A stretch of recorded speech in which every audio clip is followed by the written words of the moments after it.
Hello and welcome back to another Omniheroes video. So in this video I just wanted to go through the units that I use to clear Nightmare 100. So let's just begin by going and collecting our reward. So it's 1,000 diamonds and then one selectable DD unit from the old set of D&D units. That really does need to be updated. There have been many calls for this to be updated. If you're going to clear a stage, if you're going to clear all 4 of these, you should be at bare minimum expected to have some decent units for the reward and not just a selection of the older units as well. So just something to keep in mind, maybe mention it. What I'm going to do is I'm going to rebuild the exact team that I used, and some of these may surprise you. So some may not. So we'll leave Seraphina in. We'll take these 2 out.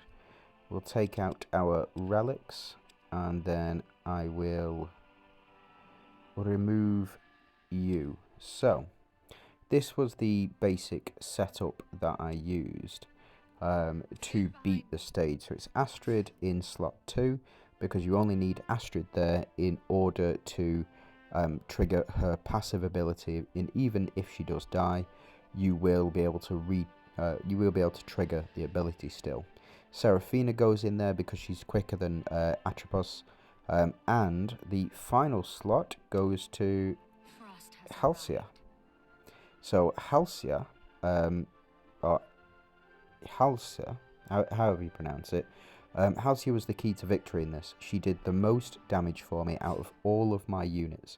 Now I tried all of my big DPS units.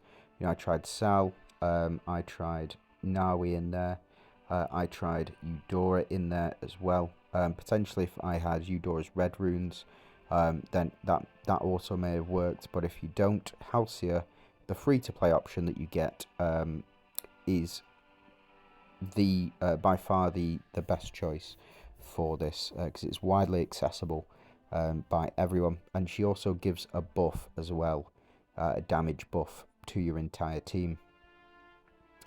So just something to keep in mind. So the artifacts that I used were the 3 main ones. So you've got your axe, you have your shield, and you have your spear. So the axe does the splash damage, the shield stops your units from dying, and then the spear gives you 3% attack back for all of the heals, which is why Seraphina is so important in this as well. Now the last 2 that I used, so I used this one, the damage boost, and I used the attack increase as well. You can also add in the crit resistance, because it will add up.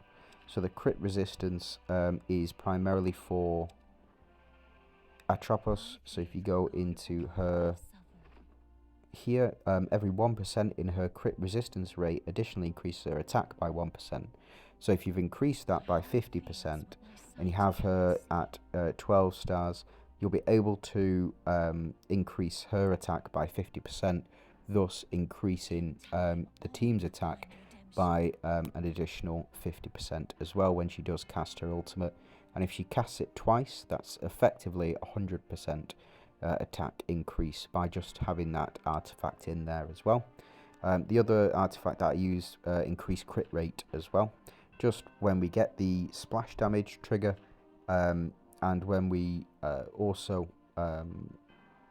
do this attack, we want to get up to that 25 million as quickly as possible. So the relics that I used for this were, I was using for the longest time, and I was getting to about 5% health left. It was so frustrating when I was using the lantern, but the lantern can be used in successful runs.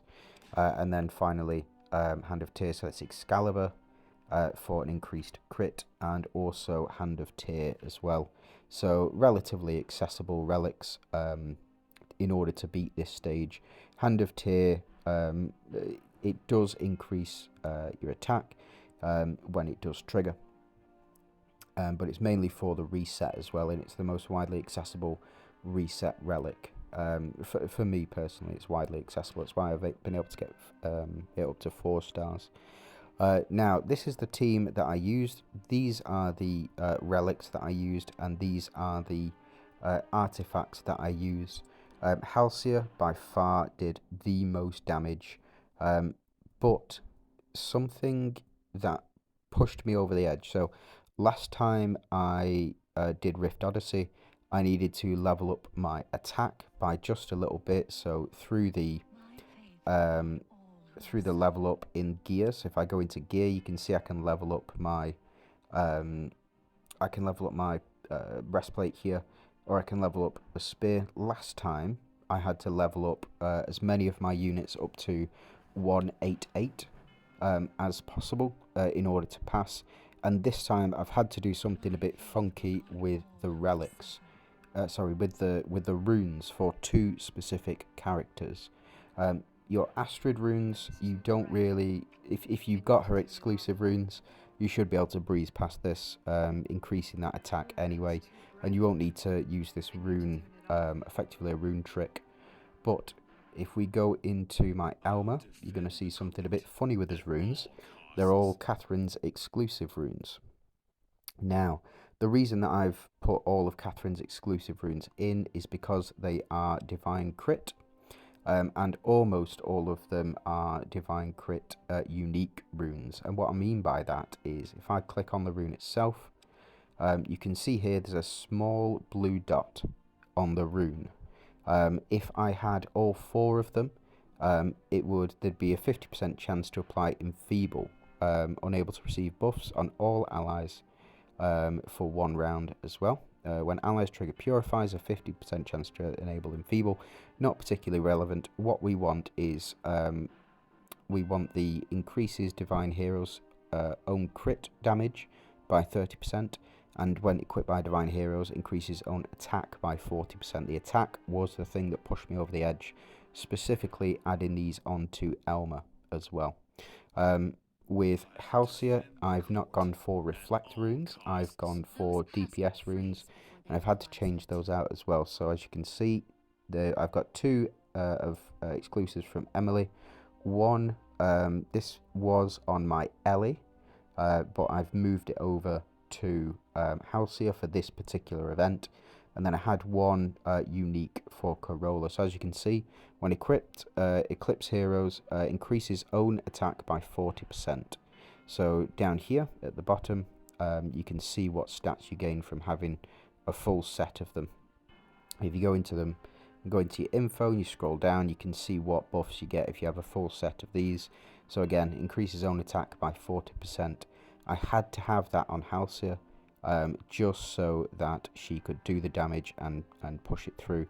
Before I equipped these runes, I was getting to about, it was between 70% and 30% health off the boss. So some runs would be 30% off, some runs would be 70% off. I equipped the runes to Halcyon and I was getting to about 5%. It was so frustrating. I was getting the boss down to about 5%. So I switched over my lantern and I put in Spear instead. So I've only got a 1-star copy of Spear, but it was enough to tip me over the edge for damage wise. And I believe that's because of the it will, when you activate, or when the Spear activates, it gives you effectively 100 relic energy to activate your next one. So we're able to go into quite a quick cycle of getting that crit rate up as much as possible. So this was the team that I used in order to beat it. Unfortunately, there is no way. I've been trying for about half an hour now. There's no way of me actually getting to in here where I can see my actual results. So if I scroll down to here and I go to my my record here, I've been trying for a couple of hours to try and get that record for you, but unfortunately I'm not able to. If I am able to, sooner or later I will post it up for you to have a watch of that fight, but as it stands at the moment, I'm not able to access that record, so I can't show you. But that is how I beat the Rift Odyssey stage 100, is with the new unit Halcyon. Again, if you using Halcyon or one of the new units, you will get a buff as well. So within Rift Odyssey, she also buffs the entire team, I believe, and either puts HP up or puts attack up. So just something to keep in mind there as you're playing through. So that's it from me. I'm going to leave the video here. If you do have any comments, then please do let me know. If you do like the video, it would be really appreciated, and if you could subscribe to the channel to help me build as much as possible, so more people can become aware of these guides and this gameplay and this game in general, would be really appreciated. So thanks for watching. You have a good day.